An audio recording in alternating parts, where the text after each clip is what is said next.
जय हिंद बच्चों, कैसे हैं आप लोग? उम्मीद करते हो अच्छे होंगे, स्वस्थ होंगे, मस्त होंगे और पढ़ाई में व्यस्त होंगे। तो चलिए, जैसे बोले थे chapter by chapter objective plus subjective करवाएं। आज 5वां चैप्टर का सब्जेक्टिव क्वेश्चन ऑब्जेक्टिव इसका करवा दिए हैं। यूट्यूब पे अपलोड है, आप लोग वहाँ जाके प्ले लिस्ट में खोज के एकदम तैयारी अच्छा से कीजिए। मस्त इंपॉर्टेंट भी है ऑब्जेक्टिव क्वेश्चन। 5वां 5 चैप्टर नंबर कौन है? 5 बुक 2, चैप्टर नंबर 5 बुक 2। तो चलिए देखिए, आज हम सब्जेक्टिव क्वेश्चन लेकर आए। सब्जेक्टिव क्वेश्चन लेके आए। तो चलिए देखिए क्या है क्वेश्चन आज का मेरा। बिहार बोर्ड, रुको रुको रुको रुको,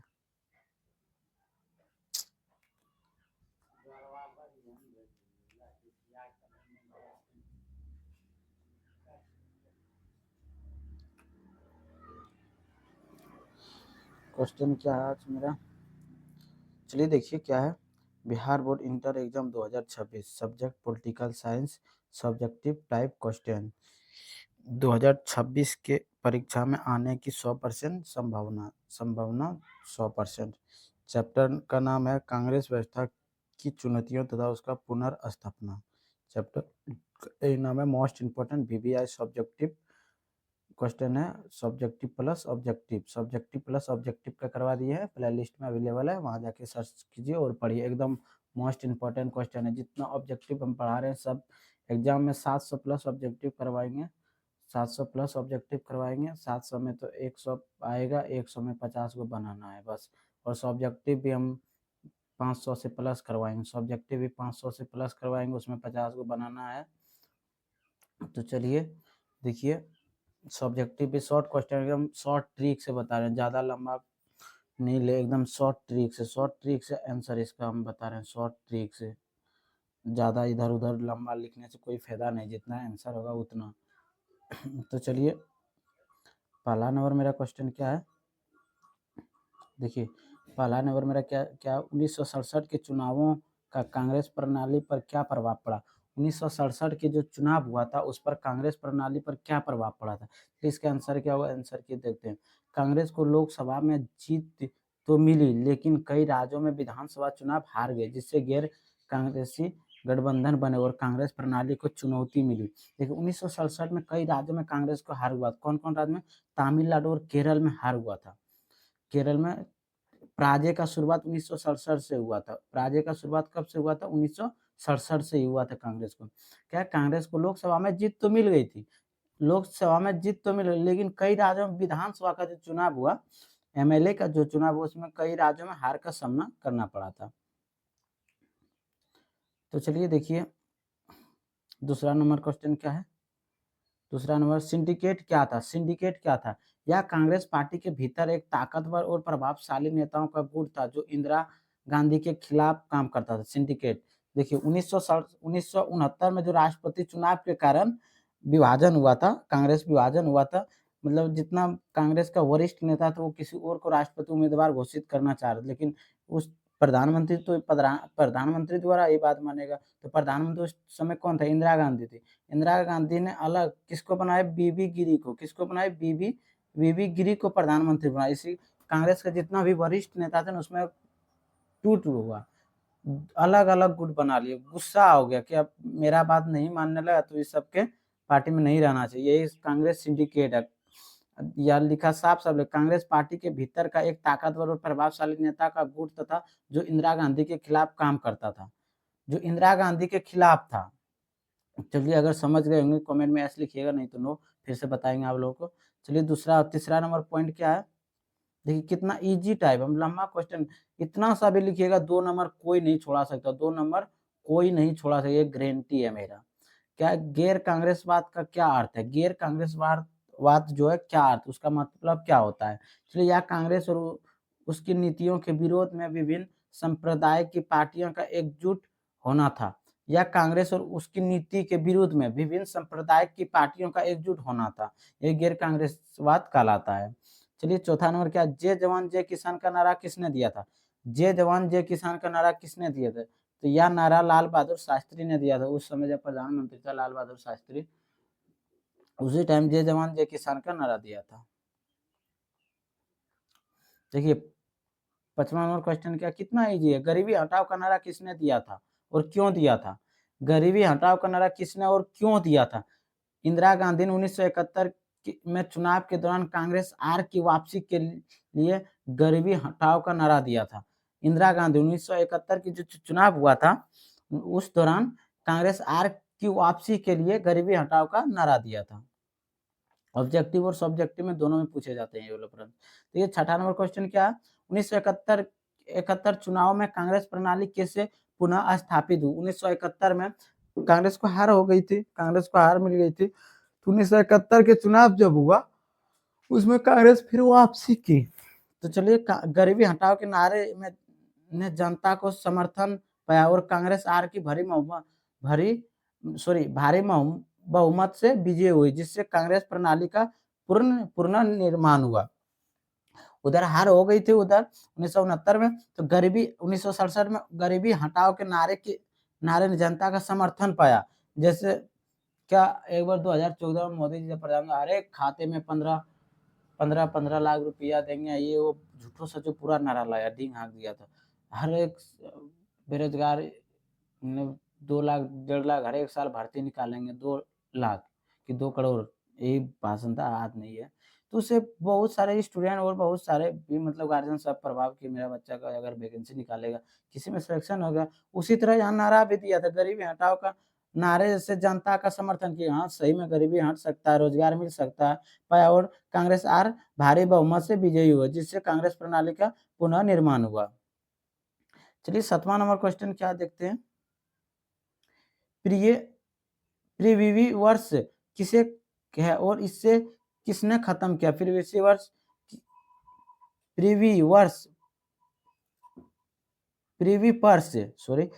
पर्स किसे कहते हैं और इससे किसने खत्म किया? देखिए प्रीवी पर्स पूर्व राज्यों को दिया जाने वाला अनुदान था, जिसे इंदिरा गांधी की सरकार ने खत्म कर दिया।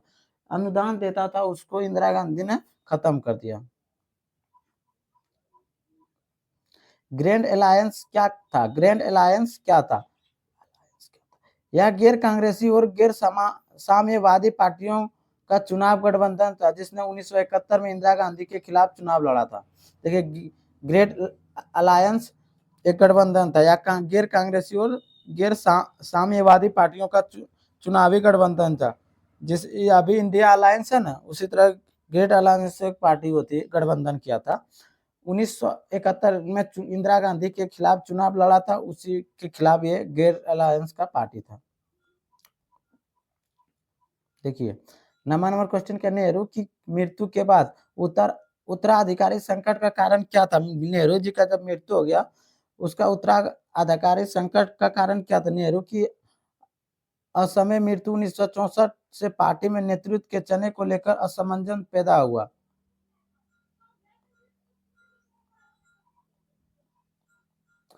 इंदिरा गांधी प्रधानमंत्री कैसे बनी? इंदिरा गांधी प्रधानमंत्री कैसे बनी? शास्त्री की मृत्यु के बाद कांग्रेस के बड़े नेताओं ने सिंडिकेट ने इंदिरा गांधी को कमजोर समझकर प्रधानमंत्री बनाया। देखिए जब 1966 में लाल बहादुर शास्त्री का मृत्यु हो गया, तो इंदिरा गांधी को प्रधानमंत्री बना, उस समय बच्चा थी ये मतलब बड़े बड़े वरिष्ठ नेता कांग्रेस का जो सोचा कि जो हम बोलेंगे वही करेगा। आजकल ना होता कि हम आपको चुनाव लड़ाए, मेरे बात मानो, उसी तरह वो मतलब कांग्रेस का वरिष्ठ नेता जितना भी था वो यही सोचा कि जो हम करने बोलेंगे वो यही करेगी। इसीलिए इंदिरा गांधी को प्रधानमंत्री बना। लेकिन इसका जस्ट उल्टा हो गया, किसी का बात नहीं मानने लगा, जो इंदिरा गांधी को मन में आती थी वही करती थी वो।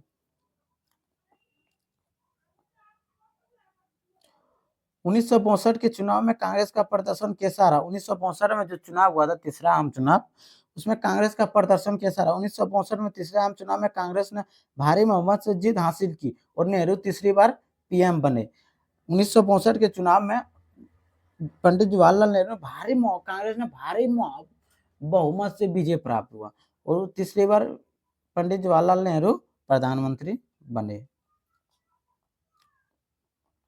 चलिए देखिए 12 नंबर क्वेश्चन क्या, 1960 के दशक को खतरनाक दशक क्यों कहा जाता? 1960 को दशक, ये क्वेश्चन भी आई, इस बार भी पूछा गया, इस बार भी आने की संभावना, स्टार चिन्ह लगा दिए। अब इस पे ज़्यादा फोकस कीजिएगा, ज़्यादा हद से ज़्यादा। 1960 के दशक को खतरनाक दशक क्यों कहा जाता है? इस दशक में देश ने युद्ध, खदायन संकट, नेताओं की मौत और आर्थिक चुनौतियों का सामना किया था। इस समय दशक युद्ध भी, देश में युद्ध भी हुआ था, खदायन संकट, नेताओं की मौत और आर्थिक चुनौतियों का सामना किया था, इसीलिए 1960 के दशक को खतरनाक दशक कहा जाता है। ये क्वेश्चन आने की बहुत बहुत संभावना है। देखिए 13 नंबर क्वेश्चन क्या, ताशकंद समझौता किसके बीच हुआ था? ताशकंद समझौता किसके बीच हुआ था? ये क्वेश्चन इस बार भी पूछा गया था, नहीं तो जाके देख लीजिए प्रीवियस ईयर क्वेश्चन पेपर जो एग्जाम देख के अगर झूठ बोलते होंगे। नहीं मिला तो मेरा चैनल अनसब्सक्राइब कर देना। यह भारत और पाकिस्तान के बीच में हुआ था 1966 में, शांति समझौता हुआ था, शांति समझौता।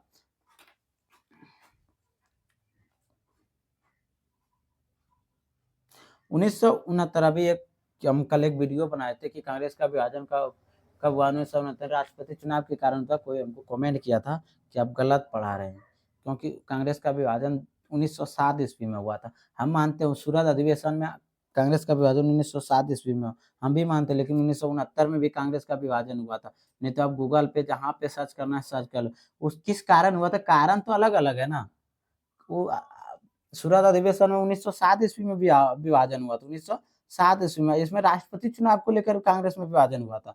तो देखिए यही सेम क्वेश्चन पर 1969 के राष्ट्रपति चुनाव में कांग्रेस का विभाजन कैसे हुआ? सिंडिकेट ने राजीव रेड्डी का समर्थन किया, जबकि इंदिरा गांधी ने बीबी गिरी को, जिससे कांग्रेस दो समूहों में विभाजित हो गया है। देखिए सिंडिकेट ने राजीव रेड्डी का समर्थन किया। सिंडिकेट जो वरिष्ठ नेता थे, कांग्रेस का वरिष्ठ सब नेता थे, उसमें संजीव रेड्डी को राष्ट्रपति बनाने का समर्थन दिया। लेकिन जबकि बीबी गिरी, प्रधानमंत्री इंदिरा गांधी बीबी गिरी को, जिससे कांग्रेस में दो समूहों में बढ़ गया, इसी के कारण विभाजित हुआ था राष्ट्रपति चुनाव को लेकर।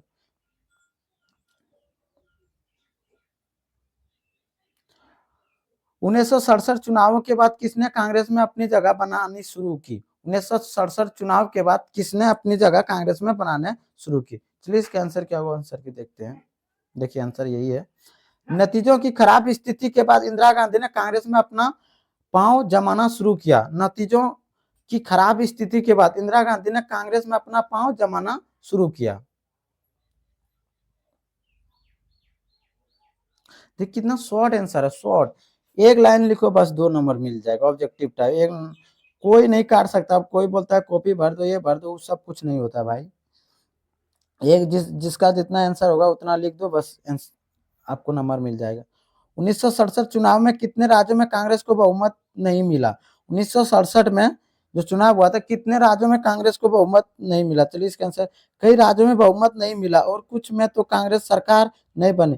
कई राज्यों में कांग्रेस को बहुमत प्राप्त नहीं हुआ और कई राज्यों में कांग्रेस का सरकार ही नहीं बनी, तब गठबंधन करके सरकार बनाया था। 17वां क्वेश्चन क्या, दल बदल क्या है? इसका मतलब क्या है? दल बदल क्या है मतलब है, दल बदल का क्या मतलब है? देखिए क्वेश्चन काफी इंपॉर्टेंट है, इस बार भी पूछे गए थे और इस बार भी आने की संभावना है। यह वह प्रक्रिया जिसमें विधायक जीतने के बाद अपनी पार्टी छोड़कर दूसरी पार्टी में शामिल हो जाती थी। यह वह प्रक्रिया, जैसे देखो विधायक जीतने के बाद अभी नीतीश कुमार जीत गया, इस बीजेपी में शामिल होकर गठबंधन बना के बिहार मुख्यमंत्री बना हुआ है। इसी तरह दल बदल कानून है, दल बदल कानून भी है।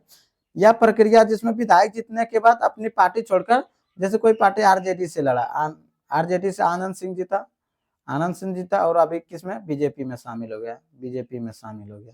तो इसी को दल बदल कानून कहते हैं।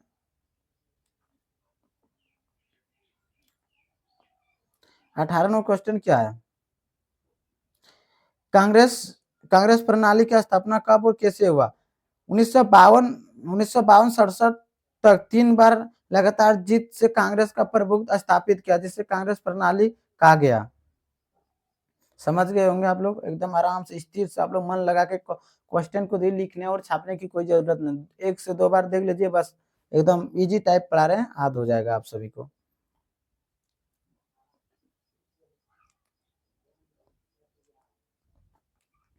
उन्नीस सौ पैंसठ का युद्ध किसके सरकार में हुआ था? 1965 का युद्ध किसके सरकार में था? यह युद्ध भारत पाकिस्तान युद्ध लाल बहादुर शास्त्री की सरकार में हुआ था। इसी के दौरान उसका मृत्यु हो गया था 1966 में। यह भारत और पाकिस्तान युद्ध लाल बहादुर शास्त्री के सरकार में हुआ था।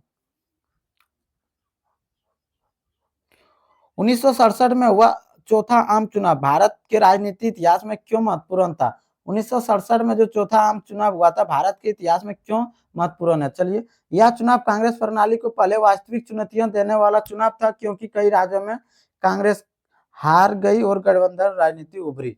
देखिए, यह चुनाव इतिहास में इसलिए महत्वपूर्ण है क्योंकि कई राज्यों में कांग्रेस को हार मिली तो सरकार नहीं बना पाई। उसके बावजूद कांग्रेस क्या क्या गठबंधन सरकार बनाई, गठबंधन राजनीति उभरी, गठबंधन का शुरुआत हुआ कि दो पार्टी मिलकर सरकार बनाएंगे और चलाएंगे सरकार को। इसी का मतलब 1967 में हुआ चौथा आम चुनाव भारत के राजनीति का इतिहास माना गया। तो चलिए, आप लोग समझ गए 20-20 क्वेश्चन सब्जेक्टिव था, काफी सब्जेक्टिव था, काफी इंपॉर्टेंट क्वेश्चन। आप लोग इग्नोर ना करें और चैनल पे पहली बार आए चैनल को सब्सक्राइब, और जो भी भाई बहन इंटर का तैयारी करते हैं जिसका सब्जेक्ट पॉलिटिकल साइंस, वो एकदम फोकस करें, इस क्लास पे फोकस करें। कहीं कहीं मिस्टेक और डिस्टर्ब होता है क्योंकि इस साल मेरा शुरुआत है, अगले साल से तो अगर आप लोग का साथ और आशीर्वाद, माँ सरस्वती का आशीर्वाद मिला तो कुछ नया करेंगे। तो जय हिंद। आप लोग एकदम मन लगा के क्लास कीजिए और वीडियो को हमेशा शेयर कीजिए और चैनल को सब्सक्राइब करें। आप लोग सपोर्ट कीजिए, आप लोग मोटिवेट कीजिए, तब ना। आप लोग का बस सपोर्ट चाहिए, आप लोग का आशीर्वाद चाहिए। जितना भी मेरा स्टूडेंट है सब मेरा फैमिली है। तो जय हिंद।